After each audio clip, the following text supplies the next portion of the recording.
Bem-vindo ao Sistema CISIA. Meu nome é Daiane Moreira e irei apresentar os principais recursos do sistema. Falaremos neste vídeo da primeira parte da apresentação. Assim que o sistema for carregado, será apresentada a tela de login. Para preservar as suas informações, somente usuários previamente cadastrados poderão utilizar o CISIA, pois para isso, devem possuir uma identificação prévia e uma senha. Se esta é a primeira vez que você está utilizando o CISIA, utilize como identificação o usuário admin, abreviação de administrador, e a palavra senha como senha. O usuário admin é um usuário especial, que tem todos os poderes no sistema. O procedimento de login é necessário por 3 motivos. Primeiro, como já dissemos, para restringir o uso de pessoas não autorizadas. O segundo motivo é para determinar quais as funções do sistema cada usuário terá acesso, e também o nível de acesso, ou seja, se apenas leitura, inclusão, alteração ou exclusão. O terceiro motivo é a possibilidade de auditar as operações de cada usuário, ou seja, tudo o que ele fizer passa a ser registrado pelo sistema, com o nome do usuário, data e hora da operação e o que ele fez. Agora vamos digitar o login admin e a senha. Note que, se desejado, é possível já no processo de login solicitar a alteração da senha. Basta clicar neste checkbox. Aqui também é possível solicitar uma sincronização de dados com o software Microsoft Outlook. Mas isso será tratado em outro vídeo. Após informado estes dados, você pode pressionar a tecla Enter ou clicar no botão Entrar.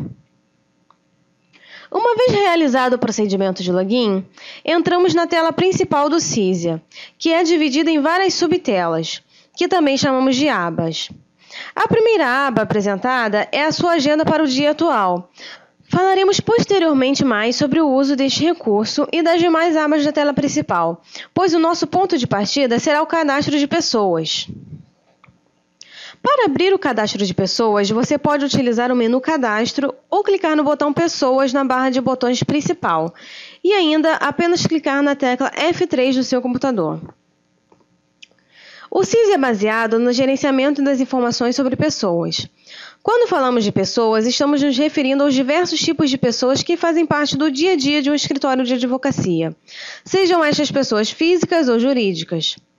Para o CISIA, pessoas podem ser dos seguintes tipos: clientes, possíveis clientes, ou seja, clientes em prospecção, advogados, estagiários, o pessoal administrativo, as partes em processos, os fornecedores, correspondentes, os captadores de clientes e ainda o tipo outros. Todos os tipos de pessoas possuem subcadastros, ou seja, informações em quantidade ilimitada que fazem parte dos dados de uma pessoa, como, por exemplo, os contatos que uma pessoa pode ter cadastrado, que pode ser nenhum ou centenas, e se precisar, milhares. Dependendo do tipo de pessoa, os subcadastros mudam. Por exemplo, em pessoas do tipo cliente, existe o subcadastro faturas, que não existe em outros tipos de pessoas, nem mesmo em possíveis clientes. Focaremos inicialmente em clientes, e o principal subcadastro deste tipo de pessoa é o chamado casos, que representa as demandas jurídicas de um determinado cliente. Caso é um termo que estamos usando como exemplo, mas também pode ser entendido como pasta, projeto, file ou outro nome que você considerar mais apropriado, pois no sistema é possível customizar este e outros termos conforme a conveniência de sua empresa. Estas customizações são feitas em outra parte do sistema, que podemos chamar através de uma das opções do menu Parâmetros. Aqui na tela de Parâmetros Gerais, iremos na aba Personalizações, onde podemos dar outro nome ao campo que estamos chamando de casos. Também nesta tela, pode-se personalizar várias outras características do CISIA, tornando-o mais adequado ao seu escritório. Note que, ao chamar outra função do sistema, não foi necessário abandonar o que você está fazendo. E quando existe mais de uma função carregada, podemos alternar entre elas através deste pequeno controle chamado de rotinas ativas. Então, manteremos a tela de Parâmetros Gerais aberta e iremos retornar à tela de Pessoas, bastando clicar nesta linha com o termo Cadastro de Pessoas. Para voltar à tela de parâmetros gerais, basta clicar na linha Parâmetros Gerais e assim alternar entre diversas telas. Retornando à tela de pessoas, vamos mostrar como localizar uma determinada pessoa previamente cadastrada. Primeiro, selecione a aba correspondente ao tipo de pessoa que deseja pesquisar. E depois você ou pode usar as guias alfabéticas laterais ou digitar o nome desejado no campo de busca. Aqui, a cada letra digitada, nomes que iniciam com conteúdo digitado serão sugeridos. Mas se estiver procurando por algo que possa estar no meio do nome de alguma pessoa, coloque o ponto de interrogação antes do nome. E ao final, pressione Enter. Esta mesma técnica também estará disponível em diversos outros pontos de pesquisa do sistema. Repare também que existe a aba Todos, onde a pesquisa será válida para qualquer tipo de pessoa. Um ponto importante nos processos de pesquisa é a seleção de qual coluna será pesquisada. O normal é a pesquisa na coluna Nome, mas você pode selecionar outra coluna, como ID ou apelido. Neste caso, tudo que foi dito sobre a pesquisa servirá para estas outras colunas e não mais para a coluna Nome. Se você estiver selecionado a coluna ID, por exemplo, não poderá fazer pesquisas em nome, a não ser a avançada, que inicia com ponto de interrogação. Para alterar qualquer pessoa é muito fácil. Basta dar um duplo clique na linha de pessoa desejada que a tela entrará no modo Detalhes da pessoa. Repare que o botão Listagem se tornou disponível no momento que entramos nesta tela de detalhes. Este botão deverá ser utilizado para voltar à listagem a qualquer momento. Porém, toda informação digitada nos campos deve ser finalizada com o botão Salva. Desta forma, o botão Listagem tem uma dupla função, a de retornar a listagem quando nada foi alterado, ou então para abortar um processo de alteração ou inclusão. Repare que o botão Salva só estará disponível a partir da primeira alteração em qualquer um dos campos de dados. Para finalizar a alteração, clique no botão Salva, que é dividido em duas áreas. A pequena com um desenho de um disquete irá salvar e continuar na tela de detalhes. A maior salva e retorna à listagem. Agora iremos mostrar como incluir novas pessoas. Para iniciar a inclusão, basta clicar no botão Incluir. Repare que existem dois botões Incluir na tela. O botão da barra lateral serve para incluir novas pessoas. Já o da barra inferior serve para incluir um novo subcadastro de uma pessoa previamente posicionada na tela. Ou seja, se estivermos em contatos, poderá ser incluído um contato. Se estivermos em caso, poderá ser incluído um caso. Então, assim que clicarmos no botão Incluir da barra lateral, a tela de detalhes será aberta, porém com os campos em branco para que novos dados sejam informados. Falaremos agora sobre os principais campos dessa tela. Exerce função de. Aqui iremos selecionar a função desta pessoa no sistema, neste caso, o cliente. Em alguns tipos, como no caso do cliente, é necessário informar também o tipo de cliente, que pode ser um cliente normal, um possível cliente ou um controle interno, ou seja, não irá participar de demonstrativos financeiros que veremos futuramente. Vamos escolher a opção cliente. Note que esta mesma pessoa poderá ter mais de uma função, como por exemplo o fornecedor. Assim, no mesmo cadastro, podemos ter o fornecedor que também é cliente. Botão ativo e inativo. É sempre desejável evitar a exclusão de qualquer informação no sistema, pois grandes volumes de dados já deixaram de ser problemas para os computadores modernos, e em diversas situações podemos apenas desativar uma determinada informação. Isso é importante para controle de histórico e integridade do sistema, pois várias outras informações são vinculadas a pessoas que não podem deixar de existir no banco de dados, mas podem passar para a condição de inativas. Dados inativos não são mostrados nas listagens, porém é possível visualizá-los e para isso basta clicar em Ver inativos, tanto para a listagem de pessoas quanto para os subcadastros. Um registro que foi inativado em um determinado momento pode retornar para a condição de ativo a qualquer instante, bastando clicar novamente no botão Ativo e Inativo. Repare que quando inativar uma pessoa, deve ser informada a data que isso ocorreu no campo Data Desligamento. Campo Empresa Padrão. Este campo estará presente tanto em pessoas do tipo equipes quanto em clientes e fará referência a uma ou outra função do sistema, que é a opção Dados da empresa, que você também encontrará no menu Parâmetros. Caso o seu escritório possua filiais, ou seja, constituído por mais de uma razão social, você poderá defini-las neste cadastro e, então, para cada pessoa cadastrada, determinar em qual das empresas, matriz ou filial, aquela pessoa estará vinculada. Com este recurso, será possível classificar os relatórios de resultados por matriz ou filial, por exemplo. Campo ID. Esse campo é um identificador da pessoa. Em alguns casos, não há padrão de identificação pré-estabelecido. Então, pode-se parametrizar o sistema para que ele autonumere esse campo. Estas parametrizações são feitas na tela de parâmetro geral que já mantivemos aberta em rotinas ativas. Voltando rapidamente para esta tela, iremos na aba Parâmetros Operacionais e definir a característica autonumeração de pessoas. Retornando ao cadastro, temos o campo Nome.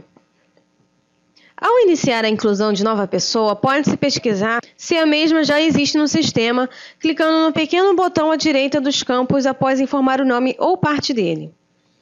Campo Mercado. Em diversos cadastros, você irá notar a existência de um campo em tom amarelado. Estes campos são chamados de campos dinâmicos, pois eles abrem uma série de opções pré-definidas, mas que você poderá alterar desde que seja um usuário autorizado para tal função. Para alterar o conteúdo de cada campo, é necessário ir novamente no menu Parâmetros e dentro dele em Tabelas de Cadastros. Note que há várias opções e elas são divididas em uma aba jurídica e outra administrativa. Aqui na aba administrativa encontramos o item Área de Atuação Mercado, que reflete diretamente naquele campo do cadastro de pessoas. Então, vamos incluir rapidamente um novo tipo de mercado. E salvar esta informação. Normalmente, a aba administrativa não está disponível somente para os usuários administrativos. Aliás, o ideal é que um ou poucos usuários estejam autorizados a intervir neste cadastro, ou seja, procurar centralizar determinadas funções do sistema para evitar um cadastro redundante e desorganizado. Vamos retornar ao cadastro de pessoas utilizando a função em rotinas ativas.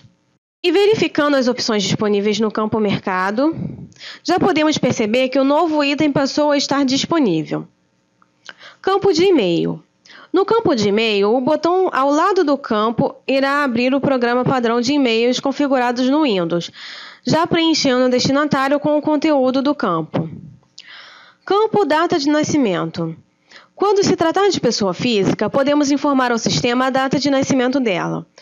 Note que não é obrigatório informar o ano de nascimento, basta o dia e o mês para que o sistema possa lembrá-lo sobre o aniversário desta pessoa. Somente neste campo que o preenchimento do ano não é obrigatório. No restante do sistema sempre será necessário informar também o ano. Botão Dados de Login. No sistema não existe o conceito de cadastro de usuários. Aqui podemos transformar qualquer pessoa em usuário do sistema, e para isso utilizarmos este botão. Ao clicar nele, uma pequena tela surgirá, e nesta tela deverá ser informado basicamente a que grupo o usuário pertence, o ID que ele utilizará como identificação no login, sua senha e a confirmação da senha. Os campos de nome de rede e ramais são necessários para os recursos de tarifação de impressão e telefonema, respectivamente, recursos que serão tratados em outros vídeos. Após informado este campo, clique em OK. Grupos de usuários trata-se de mais uma função no menu Parâmetros. Será nesta tela que você irá definir o que cada grupo pode ou não fazer no sistema. Repare que toda esta tabela que você vê no início desta tela é, na realidade, uma repetição do menus do sistema. Cada célula desta tabela possui uma determinada cor que irá definir o nível de acesso em cada função. Caso necessário, você também poderá criar novos grupos e definir permissões em cada um deles de forma que achar mais conveniente. Basta clicar em Incluir. É interessante chamar a atenção para o campo Acesso a dados confidenciais, pois define que as pessoas de um determinado grupo podem ou não ter acesso às informações confidenciais no sistema, que veremos mais adiante. Note que o sistema já possui alguns grupos cadastrados como sugestão, porém um grupo administradores, assim como o usuário admin, é especial. Por exemplo, somente usuários que pertencem ao grupo administradores é que poderão definir novos usuários. Agora vamos fechar o cadastro de grupo de usuários e retornar ao cadastro de pessoas. Filtros mala direta. Todas as pessoas cadastradas, bem como seus contatos, que veremos mais adiante, podem fazer parte de uma ampla lista de mala direta via e-mail. Para que possamos filtrar quais pessoas devem fazer parte desta lista, temos, além do indicativo Mala Direta, um botão de Filtros de Mala Direta. Ao clicar neste botão, uma tela mostrará quais os assuntos disponíveis para vincular uma determinada pessoa. Os assuntos aqui disponíveis também são definidos em tabelas de cadastro, que já falamos anteriormente. Desta forma, podemos enviar e-mail somente para pessoas que estejam vinculadas a um ou mais tipos de filtros de mala direta. Aba Observações. Estes são campos livres, porém a subaba Confidencial é disponível somente para usuários que pertencem ao grupo onde o campo Acesso a dados confidenciais estiver marcado. Abas Endereços. Quando o tipo de pessoas for cliente, será necessário indicar, além do endereço normal de correspondência, o endereço de cobrança. Durante o cadastro, é possível copiar os campos de endereço normal de correspondência para o endereço de cobrança. Aba Faturamento. Nesta aba, que existe somente para pessoas do tipo clientes, são definidas algumas particularidades de faturamento que são: campos de bloqueio. Quando você emite uma fatura de honorários ou de recuperação de despesa, a data do último lançamento gerador destas faturas é automaticamente transferido para um destes campos. Desta forma, há uma proteção para que novos lançamentos sejam realizados dentro de períodos já faturados. Inadimplente. É possível identificar quais os clientes com perfil de inadimplência para que as faturas pendentes destes casos não venham a comprometer os relatórios de fluxo de caixa de curto prazo. Remuneração recomendante. O CISA permite controlar a remuneração de captadores através de percentuais a serem definidos. Neste campo, será informado se a comissão gerada por este cliente será calculada sobre o valor líquido ou bruto de cada fatura. Idioma. Os campos fixos nas faturas emitidas podem aparecer em português ou em inglês. Neste campo, é indicado a preferência deste cliente. Impostos. Há clientes que podem ou não recolher ISS e COFINS. Indique qual o caso do cliente em questão, sendo normal recolher COFINS e não recolher ISS. Para o campo de IRRF, há duas possibilidades de alíquota na retenção deste imposto, que são definidos em parâmetros gerais na aba Parâmetros Financeiros. Uma vez informados os campos do cliente, iremos finalizar o procedimento com o botão Salva. Como dito anteriormente, para cancelar o processo de inclusão, a qualquer momento, bastaria clicar no botão Listagem. Agora, vamos falar dos subcadastros que podem ser associados a uma determinada pessoa. Estes sempre estarão fazendo referência à pessoa posicionada acima. Se mudar a pessoa, mudam os subcadastros. Como já dissemos, é possível ver itens inativados dos subcadastros. Para isso, basta clicar em Inativos na barra inferior. Lembrando que as operações para os subcadastros se encontram somente nesta barra inferior. Vamos incluir agora um novo contato para a pessoa selecionada. Primeiro, posicione o sistema da subaba Outros Contatos. E então, clique no botão Incluir. Entrando na tela do contato, o primeiro campo que você verá é o Visibilidade, que permite definir que tipo de usuários poderão ver esse contato nas rotinas de pesquisa. Se todos os usuários, se somente membros do grupo deste usuário, ou somente o próprio usuário que representa a pessoa, ou seja, se a pessoa for você mesmo. Desta forma, você poderá incluir seus contatos particulares e somente você poderá vê-los nas rotinas de pesquisa. Cada contato também poderá ser um usuário do sistema, da mesma forma como falamos há pouco, e também participar do filtro de mala direta. Também temos a opção cobrança, que identifica se esse contato será o responsável pelos pagamentos no cliente. Note também que na aba Outros vínculos, é possível vincular o mesmo contato a mais de uma pessoa. Por exemplo, um sócio que possui mais de uma empresa, ou ainda transferir um contato de uma pessoa para outra. Note que também é possível desativar ou reativar contatos. Na subaba Filiais, você poderá vincular filiais para uma determinada pessoa. Filiais são uma alternativa no processo de faturamento. Poderemos emitir faturas para um cliente ou para uma filial dele. Isso facilita as situações onde um cliente indica outro nome para uma determinada cobrança. Histórico de relacionamento. Na subaba Histórico de relacionamento, você terá um registro de informações sobre eventos que venham a ocorrer com uma determinada pessoa. Eles são apresentados em ordem cronológica decrescente, ou seja, do mais recente para o mais antigo. Nesta tela, iremos preencher os campos solicitados. Repare que no campo Tipo de evento, temos novamente o campo dinâmico representado pela coloração amarelo claro. Ou seja, as opções podem ser alteradas em tabelas de cadastro, no menu Parâmetros. Marcando a opção Vincular lembrete, chamaremos uma tela de cadastro de compromisso, que falaremos mais adiante e por isso iremos cancelar esta tela neste momento. Ao lado do campo Documento vinculado, existe um pequeno botão que permite vincular um documento disponível no seu computador ou na rede. Após vinculado, ele poderá ser visualizado clicando no outro botão mais à direita. Nota: o local onde estes documentos serão gravados deve ser definido na tela de Parâmetros Gerais, na aba Parâmetros Operacionais. Marcando a opção Confidencial, filtramos este dado para as pessoas que pertençam a grupos como esta característica que já comentamos há pouco.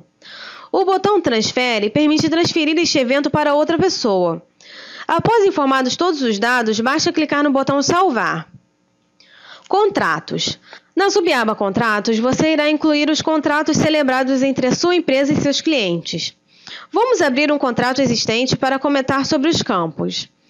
Isso poderá ser feito através do botão Alterar ou com um duplo clique na linha de contratos que desejamos abrir. Nesta tela, é possível informar os dados dos contratos, seus aditivos, controlar reajustes e definir regras de cobrança, que serão instruções para as rotinas de faturamento e fluxo de caixa. O campo Número do contrato será preenchido automaticamente após clicar no botão Salvar, caso a opção Autonumeração fixa de número de contrato lá na tela de Parâmetros Gerais esteja habilitada. No campo Nome e Apelido, pode ser informado um nome curto para referência em outras rotinas.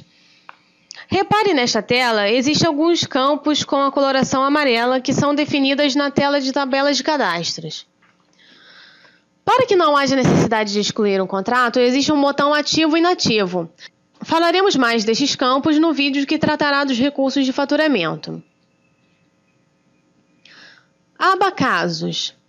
Na subaba Casos, exclusivas das pessoas do tipo clientes, possíveis clientes e correspondentes, serão cadastrados os casos, aqueles que também chamamos de pastas, files, jobs e outros termos utilizados. Antes de clicarmos no botão Incluir, é importante comentar sobre o conceito de equipe no CISIA, que é definido em tabelas de cadastros. Todo caso pode ser vinculado a uma equipe, para que se saiba quem está cuidando daquele caso. Aqui, além de incluir novas equipes, é possível definir os profissionais que compõem cada equipe. Podemos adicionar componentes clicando no botão Incluir, e uma tela de escolha será apresentada. Escolha o profissional e clicando no nome dele, e este novo componente passará a fazer parte da equipe. Para definir quem é o advogado principal ou responsável, basta clicar na coluna P. As colunas T e A indicam os advogados responsáveis pela revisão de timesheets e dos andamentos processuais. Voltando à subaba Casos, note que toda pasta tem uma identificação que é o número do caso, e que pode obedecer a uma máscara pré-definida que é informada na tela Parâmetros Gerais. Vamos entrar rapidamente nesta tela para conferir qual é o campo. Além do campo máscara, também pode ser informado se o controle de pasta irá obedecer uma numeração automática dentro de cada cliente ou sequencial dentro de todo o escritório. Vamos agora voltar novamente ao cadastro de pessoas e incluir o novo caso.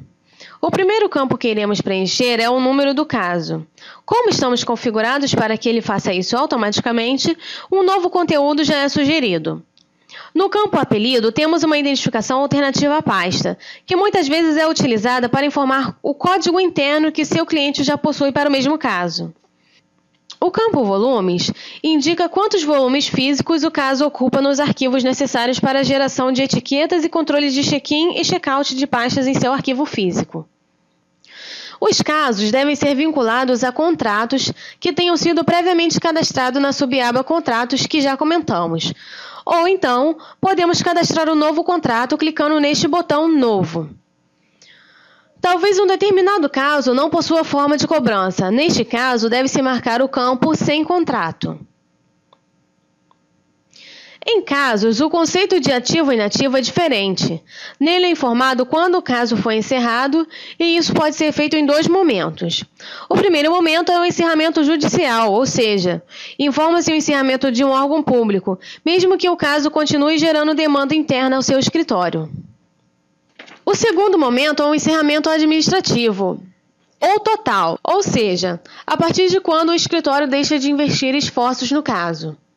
Para cada tipo de encerramento, deverá ser informada uma data distinta. Na tela do caso, existem 4 subabas, mas iremos comentar em um primeiro momento sobre as abas Litisconsórcio, Financeiro e Documentos. Em Litisconsórcio, podemos compartilhar o mesmo caso com diferentes clientes, estabelecendo o percentual de honorários que caberá a cada cliente envolvido, lembrando que o total deverá ser igual a 100%. Na aba Financeiro, é possível informar eventos financeiros que podem ocorrer com o caso. Estes eventos não são os gastos operacionais do seu escritório, como cópias, correspondências ou taxas com o caso, e sim os depósitos judiciais, pagos por seu cliente ou pela parte contrária, pagamentos de condenações e outros que poderão ser criados na rotina de plano de contas, localizado no menu financeiro em que será comentada oportunamente. E, por fim, na aba Documento, poderão ser vistos todos os documentos que foram associados a este caso, ou seja, documentos gerados em processadores de texto, escaneados ou outros que representem o GED do sistema. As rotinas que permitem vincular estes documentos aos casos e processos serão demonstradas posteriormente. Vamos falar agora das informações jurídicas. A aba Contencioso é reservada para tratar das informações jurídicas do caso, mas nem sempre um caso envolve um processo judicial, pois uma demanda jurídica pode ser somente um serviço de consultoria. Neste caso, nada será feito nesta aba e podemos salvar o caso neste instante. Agora vamos abrir um outro caso já cadastrado, no que a aba Contencioso existem processos judiciais envolvidos. Para criar novos desdobramentos nesta aba, iremos utilizar um dos botões correspondentes abaixo, ou seja, para incluir um novo processo ou recurso ou incidente, utilize um dos botões com o nome correspondente. Note que é possível construir uma árvore hierárquica do processo, ou seja, o recurso que pode ser descendente de um processo e assim por diante. Os demais botões servem para vincular mais informações em um dos desdobramentos da árvore. Ao selecionar um item, podemos adicionar pastas anexas, pedidos a este item. Também podemos definir qual é o processo considerado principal dentro do caso, fazendo uso deste botão Def Principal. No botão Excluir, pode-se eliminar qualquer um dos itens que estiver marcado na árvore. Vamos agora abrir um processo através de um duplo clique neste item da árvore. Processos. Os campos referentes ao processo são autoexplicativos. Então, iremos comentar somente sobre os campos com algumas características diferenciadas. O primeiro é a referência de onde o processo está tramitando. O primeiro campo a ser informado é o órgão, que pode ser um tribunal ou algum órgão administrativo, como Fazenda, Prefeitura e etc. Novos órgãos podem ser definidos no cadastro de órgãos, que é uma das opções do menu Cadastro que veremos mais adiante. Além do órgão, é necessário informar a comarca, que é requisitada em processos do primeiro grau. E uma vez definida a comarca, define-se a seção dentro da comarca. Note que nesta tela, podemos criar novas seções e nelas novas comarcas, através do botão Incluir novo local. Mas para criar um novo órgão, é necessário recorrer ao cadastro de órgãos. Quando o processo é de segundo grau, o campo comarca não é solicitado, então deve-se informar somente o órgão e a seção dentro dele, no caso, uma Câmara. Os próximos campos referem-se ao número do processo, e existe um campo para informar a numeração CNJ e outro para informar a numeração antiga, caso exista. Os 4 campos que seguem são todos campos dinâmicos, pois possuem a coloração amarelo claro. Todos eles podem ter as suas opções definidas em tabelas de cadastro que já comentamos. Na janela de vinculação, podemos alterar a vinculação de um processo para outro ou para a raiz. Isto também pode ser feito com o recurso clicando e arrastando dentro da árvore apresentada na tela de caso. Além da informação sobre o encerramento do caso, também é possível informar o encerramento de cada processo pertencente ao caso. Isso é feito marcando a opção Encerramento. E uma vez marcado, será necessário informar a data de encerramento e o motivo do mesmo. Note que o motivo é também um campo dinâmico. Os 2 últimos campos são personalizáveis, ou seja, você pode atribuir o termo que desejar na aba Personalizações da rotina de parâmetros gerais. O primeiro campo é do tipo dinâmico e o segundo é um campo livre.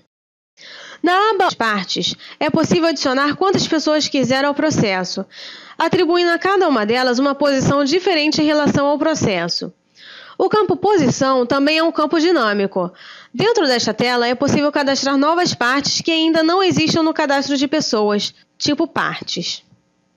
Em pedido de objeto, é possível definir o que está sendo pedido no processo, estabelecendo em cada instância a situação do pedido. A aba Andamentos é uma das formas de se visualizar e interagir com os andamentos do processo. Pode-se incluir novos andamentos, recurso que detalharemos mais adiante, e também alterar ou excluir andamentos existentes. Estas mesmas operações também podem ser feitas em outras partes do sistema.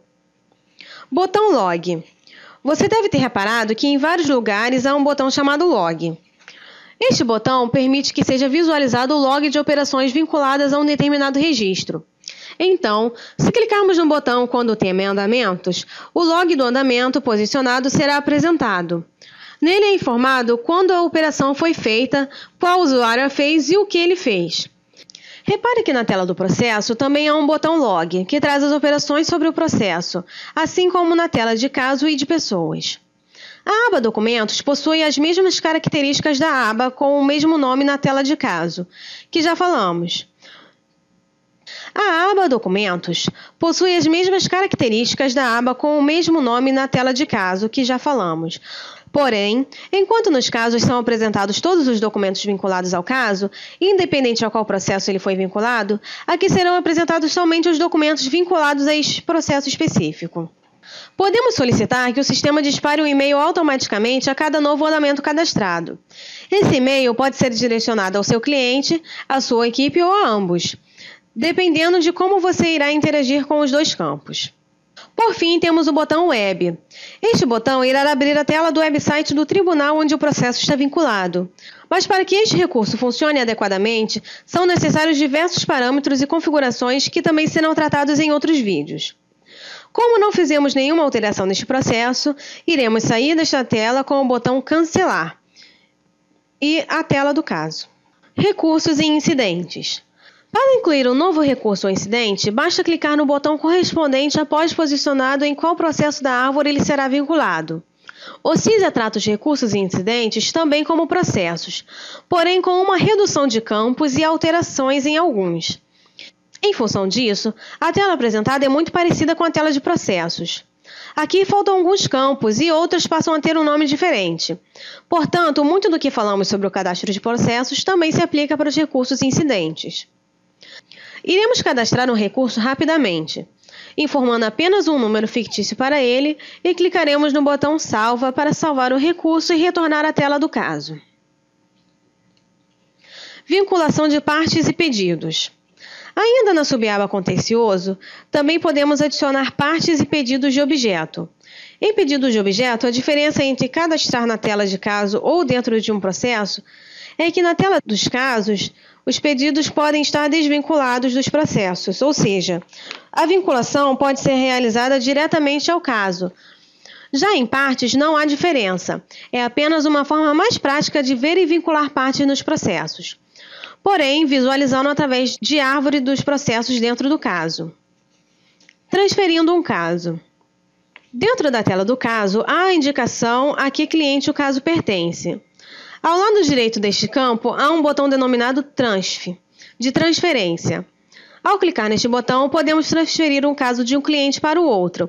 Basta clicar no botão Escolher o novo cliente e confirmar a operação. Atenção! Um caso é também vinculado a um contrato de um determinado cliente. Ao transferir o caso para outro cliente, é necessário que se vincule este caso a um dos contratos deste novo cliente. Captadores e captados. Captadores é o nome da subaba que aparece dentro das pessoas do tipo cliente. Nele será informado a pessoa responsável pela captação do cliente. Com isso, será possível calcular a remuneração devida a um determinado captador em função do faturamento gerado pelos clientes que ele captou. Note que poderá ser informado mais de um captador por cliente. Neste caso, o campo de percentual deverá refletir a distribuição deste direito entre os diversos captadores. Já o termo captados é o nome da subaba quando o tipo de pessoa é advogado, ou seja, nesta subaba serão informados quais os clientes ele captou. Ou seja, pela visão do cliente, verifica-se quem captou o mesmo. Já pela visão do advogado, verifica-se quais clientes foram captados por ele. Centro de custos. Além dos casos, pode-se dividir os assuntos jurídicos de um determinado cliente em centro de custos. Com esse recurso, é possível referenciar, além do caso, a que centro de custo uma determinada cobrança de honorário estará referenciada. Desta forma, é possível demonstrar ao cliente os seus gastos de honorários, tanto por caso como por centro de custo, que podem ser dois quesitos completamente independentes. Outros botões: junção, agrupar e imprimir. O botão com denominação junção serve para juntar duas pessoas distintas. Desta forma, tudo que está como subcadastro de uma pessoa é transferido para o outro. Já o botão agrupar permite que diferentes pessoas sejam agrupadas em determinados grupos. Com isso, é possível associar diversos clientes a um único grupo econômico, por exemplo, ou então diversos advogados a um determinado assunto. E por fim, o botão imprimir tem 3 funções diferentes. Ao clicar diretamente sobre o botão, uma cópia da tela é enviada para a impressora. Porém, se clicarmos na pequena seta à direita do botão, o menu oferecerá uma opção denominada Listagem Superior, que emitirá um relatório com a lista de pessoas na listagem superior da tela. Temos a segunda opção denominada Listagem Inferior. Montará um relatório simples do subcadastro que estiver marcado para aquela pessoa. Por exemplo, se a subaba ativo for os outros contatos, então será gerado um relatório dos outros contatos da pessoa que estiver selecionada na parte superior da tela. Note que a largura e posição das colunas podem ser alteradas antes do relatório ser gerado, e isso refletirá no layout do relatório. Encerraremos esta primeira parte da apresentação aqui. Outros recursos serão apresentados na segunda parte da apresentação do CISIA. Até lá!